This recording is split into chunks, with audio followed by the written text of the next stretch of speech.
Hello la famille, donc voilà une vidéo de Saint-Martin.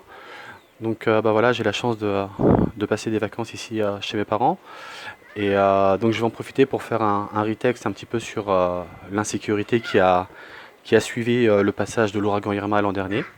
Donc autant que j'en profite maintenant vu que je suis à Saint-Martin, donc j'ai pu avoir des témoignages directs des habitants de l'île. Et du coup là je fais la vidéo depuis chez moi parce que dehors parfois il y a un peu de vent. Et du coup, ça peut troubler le son, donc j'ai préféré faire une vidéo à l'intérieur. Alors donc en fait, bon, je vais pas trop m'étaler sur tous les aspects du survivalisme, de la préparation aux situations d'urgence, hein, parce que sinon ça me prendrait 2 ou 3 heures.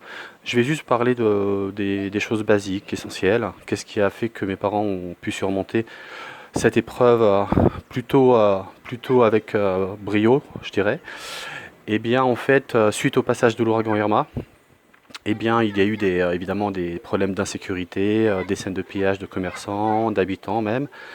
Et ce qui a permis à mes parents de surmonter cette épreuve le mieux possible, en tout cas autant qu'il était mieux d'être fait, c'était qu'ils ont pu se regrouper à plusieurs. Et donc c'est pour ça que beaucoup de survivalistes mettent l'accent sur ce point important, c'est l'entraide, la solidarité.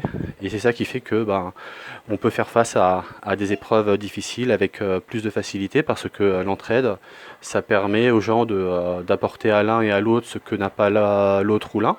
L'un aura un groupe électrogène, l'autre aura plus de stock d'eau. Et puis après, pour la défense personnelle, c'est très important aussi parce qu'ils ont pu faire des rondes la nuit en se relayant. Donc ça, c'est super important aussi. Donc voilà, le plus important, c'est ça, hein. Et beaucoup de survivalistes parlent de cet aspect-là. C'est former un groupe et l'entraide et la solidarité. C'est ce qui permet de faire face à ce genre d'épreuve le mieux possible.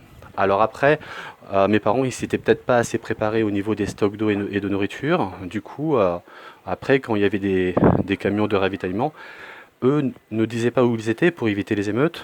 Du coup, parfois, il est arrivé qu'ils marchent 2 heures, 3 heures sans trouver de camions de ravitaillement. Et ça peut être très démoralisant. Donc, il est important de travailler en prévention, en amont, et toujours d'avoir chez soi le minimum vital pendant quelques jours, voire quelques mois, en matière d'eau, de nourriture, de médicaments, un minimum de matériel et d'équipement pour s'éclairer, cuire ses aliments, etc. Surtout quand on a des bébés en bas âge.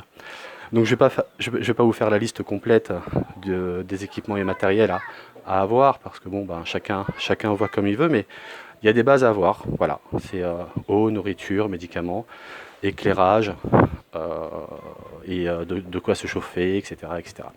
Bref, c'est pas une vidéo sur le survivalisme que je veux faire, donc c'est surtout pour mettre l'accent sur l'importance, je veux dire, comme le dit souvent Piero San Giorgio, du lien social. Donc